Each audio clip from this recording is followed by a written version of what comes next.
గత ప్రభుత్వం విస్మరించింది.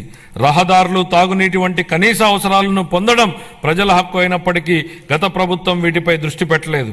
స్థానిక సంస్థల నిధులను పక్కదారి పట్టించడం వల్ల మన రాష్ట్ర గ్రామీణ ఆర్థిక వ్యవస్థలపై ఇది ప్రభావం చూపి గ్రామ పంచాయతీల హోదాను దిగజార్చింది.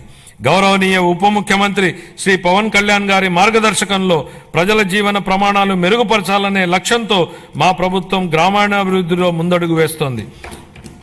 ప్రజల చురుకైన భాగస్వామ్యంతో మా ప్రభుత్వం సమగ్ర గ్రామ పంచాయతీ అభివృద్ధి ప్రణాళికలను రూపొందించి గ్రామాలలో సిమెంట్ రోడ్లు, తార్ రోడ్లు, పశువుల పాకలు తదితర 30,000 పనులకు మంజూరు చేయడం జరిగింది.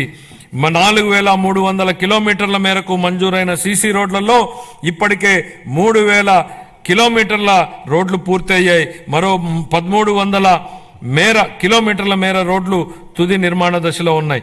వీటి ఫలితంగా గ్రామీణ ప్రాంతాలలో పరిశుభ్రమైన వాతావరణం ఏర్పడి ఆర్థిక కార్యకలాపాలు, ఉపాధి కల్పన జరిగింది. గత ప్రభుత్వం 5 ఏళ్లుగా స్మార్ట్ ఎల్ఈడి వీధి దీపాల పథకాన్ని పూర్తిగా నిర్లక్ష్యం చేసింది. 150 కోట్ల రూపాయల మేరకు బకాయిలను చెల్లించడం ద్వారా మా ప్రభుత్వాన్ని ఈ కార్యక్రమాన్ని పునరుద్ధరించింది.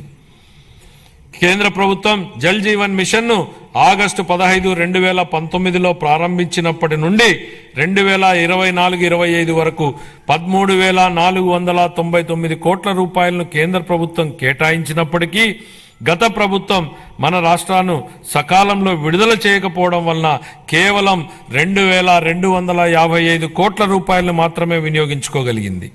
ఛత్తీస్గఢ్, జార్ఖండ్, గుజరాత్, ఒడిశా వంటి రాష్ట్రాలు 23-24 సంవత్సరానికి కేంద్రం నుంచి మనకంటే తక్కువ కేటాయింపులు పొందినప్పటికీ మన రాష్ట్రం కంటే ఎక్కువ నిధులను వినియోగించుకున్నాయి.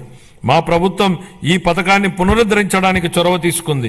మా ప్రభుత్వ అభ్యర్థన మేరకు ఈ పథకం గడువును 2028 వరకు పొడిగించిన కేంద్ర ప్రభుత్వానికి ఈ గౌరవ సభ ద్వారా ధన్యవాదాలు తెలియజేస్తున్నాను. దీనిలో భాగంగా సుస్థిర ఉపరితల నీటి రిజర్వాయర్ల నుండి 95.44 లక్షల గ్రామీణ గృహాలకు నీరందించాలని మా ప్రభుత్వం లక్ష్యంగా పెట్టుకుంది. మహాత్మా గాంధీ జాతీయ గ్రామీణ ఉపాధి హామీ పథకం కింద 45.3 లక్షల కుటుంబాలకు చెందిన 72 లక్షల మందికి ఉపాధి కల్పించడం జరిగింది. మా ప్రభుత్వం రైతులకు మేలు చేకూరేలా పొలాలకు అనుసంధాన రహదారులు వేస్తోంది. అన్ని గ్రామాలలో స్వచ్ఛ భారత్ మిషన్ కింద ఘన మరియు ద్రవ వ్యర్థాల నిర్వహణ కార్యకలాపాలను చేపట్టడం వలన అవి పరిశుభ్రమైన మరియు ఆదర్శ గ్రామాలుగా మార్పు చెందనున్నాయి. గ్రామీణ ప్రాంతాల్లో మౌలిక వసతులు, రోడ్ల నిర్మాణం విషయంలో గత ప్రభుత్వాల నిర్లక్ష్యాల వలన భయంకరమైన భరింపశక్యంగాని వారసత్వం మా ప్రభుత్వానికి వచ్చింది అధ్యక్ష. పల్లెల్లో ఎక్కడ చూసినా గుంతలమైన రోడ్లే కనిపించాయి. వంతెనలు లేక కనెక్టివిటీ లేని గ్రామాలకు అనుసంధానం ఏర్పడుతున్న ఈ రోజుల్లో రోడ్లు సరిగా లేక గ్రామాలకు అనుసంధానం లేని పరిస్థితి గత ప్రభుత్వంలో ఏర్పడింది.